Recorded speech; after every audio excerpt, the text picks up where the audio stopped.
Hey guys, so when you're doing airbrush makeup, make sure to treat your skin like you normally would if you were doing regular makeup. So that means wash your face and moisturize like you normally would. I've already washed my face with Boscia's Purifying Cleansing Gel, and now I'm gonna moisturize my face with DDF's Ultra Light Moisturizing Dew. See that? And I've got like nothing on my skin at all except for a mascara because I don't want to look like I'm dead. Let moisturizer soak in for a few minutes before you put on makeup or before you put on a primer, because you want each individual layer to do what it's supposed to do. If you keep adding layers on top of what you're doing first, then you're not letting that first thing actually work. So I'm going to go ahead and let that soak in for a few minutes. Okay, so then also Luminess does come with an airbrush moisturizer, which looks like this. So you can put this into your airbrush like you would put in color and spray this on your face. However, that's not the method that I'm going to be doing. When I tried this product out of my mom, I used every single one of the stuff in here, which worked great, but for my purposes, I'm just scared that I'm going to break out because I've been breaking out a little bit more recently and I didn't want to agitate it in any way. Then if you want another step that you can do is go on and put on this Boost It Instant Complexion Booster. And this means it's basically going to give your skin a little bit of a glow, a little bit of a tint, not really a tint of color, but a tint of radiance. So you can put this on after that. But what I'm going to go ahead and do is put on my primer. Again, you can use the same products that you normally would when you're applying your regular conventional makeup. So I'm using my MAC SPF 50 skin massage. If you guys have oily skin, I highly recommend this primer. I think it works really, really well for people with oily skin.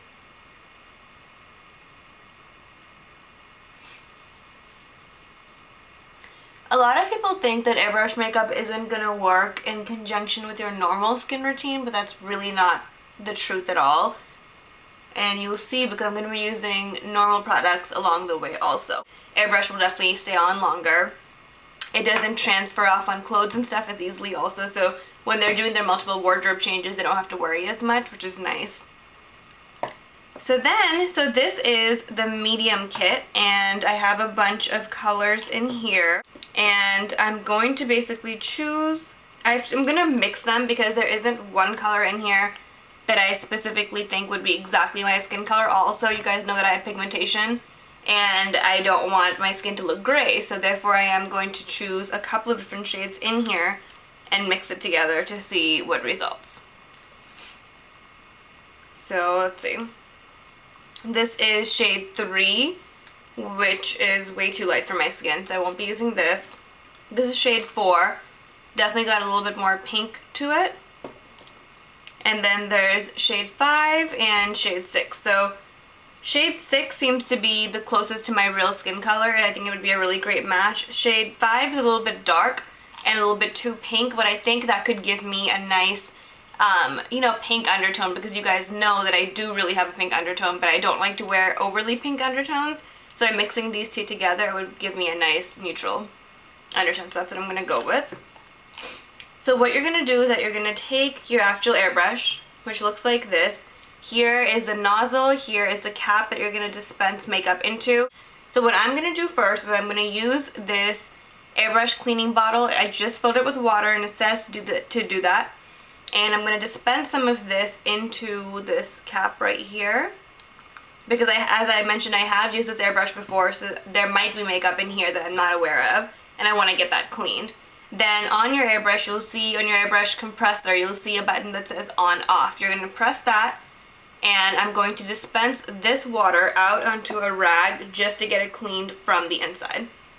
So by pressing on off does not mean that anything's going to actually come out of here. Nothing's going to come out of here unless you pull this nozzle back and you let stuff actually come out of here. The on-off button is only going to give you air pressure from underneath. So this is what I'm doing. I'm letting it spray out just because I want everything that might be stuck in here to be gone.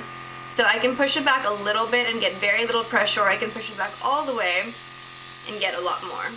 I'm going to turn that off, and I'm going to go ahead and pick up some of the colors that I told you that I was going to use. I'm going to use shade 5 and shade 6.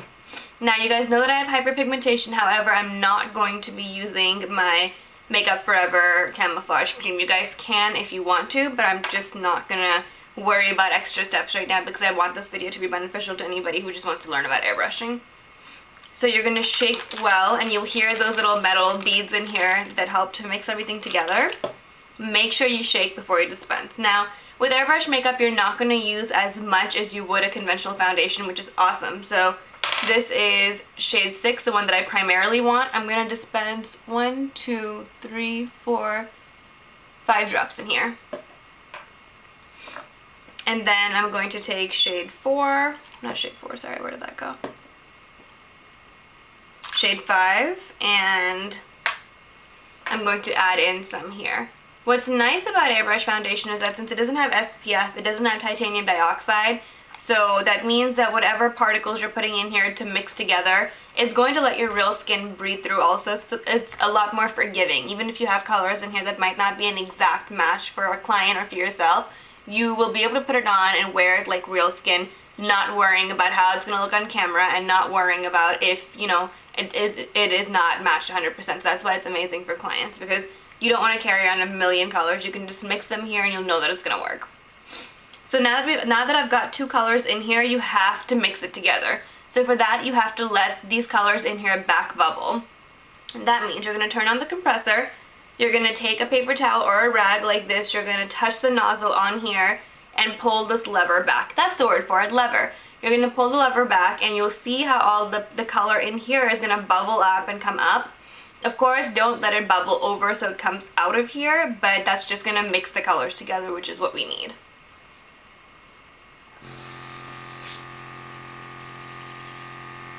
I don't know if you guys can see that.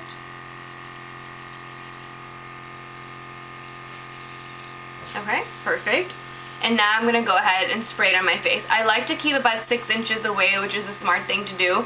Also, no matter how much coverage you need, you always want to start small. Don't just pull the lever back all the way and make it extremely thick coverage. Even if you need a lot of coverage, put on a few different layers on your skin to get even coverage. Don't just spray it on very thick to begin with.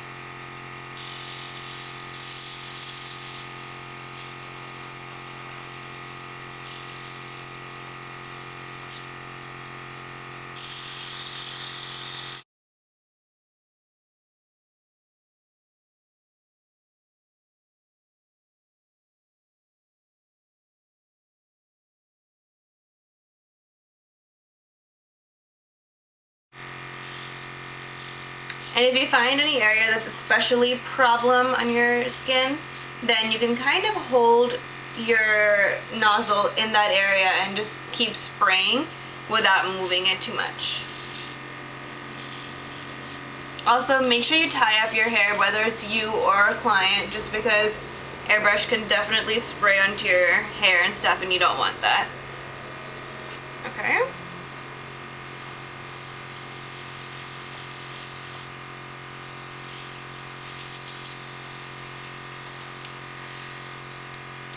Okay, so that's one layer. Now what I'm going to do is add just the darker shade, which was shade 5, and put that in some of the areas of my skin that I am darker, which is like my chin area, my forehead, just so that everything is not one even color. Now what I like to do with this airbrush makeup that I usually don't do with regular foundation is that, you know, with regular foundation, areas that are darker of my skin, I won't cover it with the same foundation as I would the lighter areas. For airbrush, I like to do that. I like to put on one layer of just one color, which is definitely usually the lightest color of that person's skin, which was the 2 shades that I mixed right now. Now I'm going to work on the darker shades or darker areas of my skin. So for that, I'm going to use the darker color and just that one color, and I'm going to go ahead and place it on those areas of my skin. Okay, so I'm not going to use much because you obviously don't want to look like you're wearing 2 different colored foundations. You want your skin to look like it normally would with a little bit of shade discrepancy, just like everybody's skin has. So now, since I'm only using one color, I don't have to back bubble it because it doesn't have to mix it with anything else. What you can do is that if you're using one airbrush on multiple different skin colored clients, then you might want to clean this airbrush out between every use with the water. So it's nice to have this handy with you, but you don't have to do that because right now, obviously, this shade is not a lot lighter or a lot darker than the shade that I used previously, so for me, I don't need to clean it out.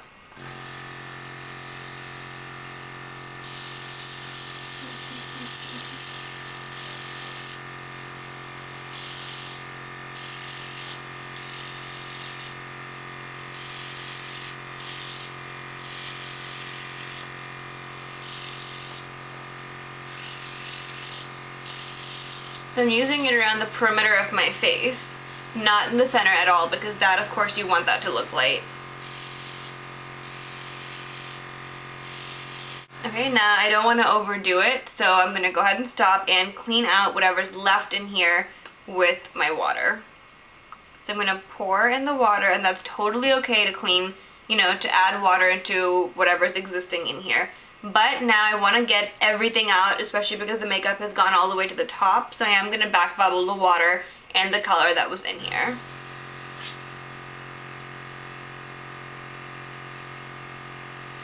Okay. And then I'm going to go ahead and dispense it on here. Okay, now that didn't do the job because if you look, there's still makeup stuck inside that cap. So I'm going to keep pouring water in here, and make sure you guys do that, because if you don't, your airbrush gun will end up getting spoiled, and it's going to cost you a lot of money to replace it and to get that clean, so make sure you guys take care of it. Now, if you guys notice, I didn't put on airbrush foundation under my eyes just because that's too close and I don't want it to go inside. However, it does stay and it won't crease, so if you guys want that, then you definitely can do that. The only reason, the other reason I don't use it for myself is because I have a few crow's feet in the end, and I have like a little bit of like lines down here that the airbrush can get stuck in, and that's going to accentuate the problems that somebody might have. So if somebody has got that kind of thing, I wouldn't use this under the eyes, but you can use your conventional concealer and you'll be completely fine.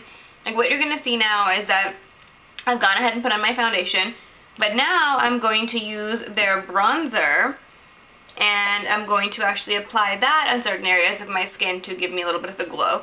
This is a bronzer they've given me. So pretty.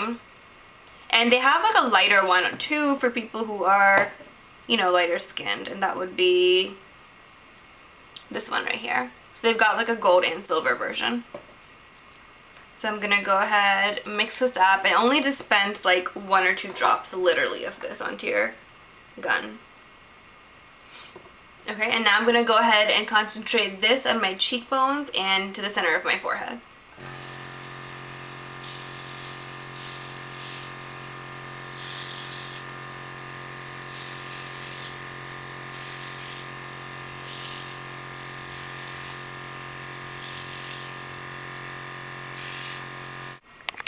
Okay, so I've gone ahead and put on my airbrush foundation. Now what I'm going to do is show you how to use conventional makeup on top of this. Okay, so I'm going to be using my MAC NW35 Studio Finish Concealer for under my eyes.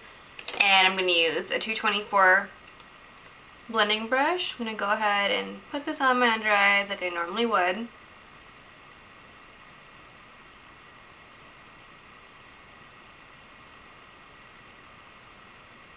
Okay. So there you go, I've got my normal conventional under eye concealer. Then I'm going to go ahead and powder my face, and for that I'm going to be using Graftobian's powders. I'm going to be using, for my full face, I'm using this color right here. I don't know if you guys can see that one right there. And that one I think is Healthy Tan. And for my under eye area, I'm going to use a mixture of these 2 colors, these middle ones right here. And those would be Soft Ivory and Buttercream. So first for my under eye area, I'm going to go ahead and pick up Soft Ivory and Buttercream and place that. Just because it's going to give you an even lighter under eye area, which everybody likes because it makes you look so much more bright and awake. And then I'm going to use a full powder brush like this, and I'm going to go ahead and pick up the Healthy Tan color and powder my face. Now, sometimes what I like to do is that when I'm working on a client and, you know, like most airbrush makeup is not really going to get that oily, even if you have oily skin.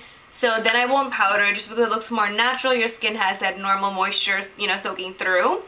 So then I won't go through and powder it. So if you know, have normal skin, then feel free not to powder it. You don't have to. I'm doing that because I know what my skin is like, and I just wanted to show you that you can use normal makeup with this. Now, another word of advice is that I usually, for airbrush, I like to do the person's face first, because sometimes, you know, it can kind of fly onto your eye makeup, and especially if you're doing very detailed eye makeup that doesn't have as much blending. Then if it ruins it, you know, by having a few specks of color of your foundation on there, it, you know, is not going to look as good. So be careful, make sure your client's hair is tied back, But also, I wanted to let you guys know I was using Luminess's Ultra Foundation. They've got a few different types. I know they've got a matte foundation, they've got the Ultra, and they've got something else. But I absolutely love them. I think their color choices are amazing. They've got something for every skin color. And like I said, Airbrush is so forgiving in terms of creating colors that it won't be difficult to mix and match. So whether you have loved to blend before or absolutely hated mixing foundations, then Airbrush is definitely the thing to go for because it's very, very easy to find your shade and mix and match. There's really like, you can't make as many errors at all. And then over this, you can go ahead and put on your normal blush, your normal contour colors, whatever it is that you want to accentuate it. I just wanted to show you guys how easy it is and how fast it is. Of course, this video is kind of long because I'm explaining things to you along the way, but normally that would not be the case at all. So I hope you guys have a great day, and I'll talk to you very soon. Bye!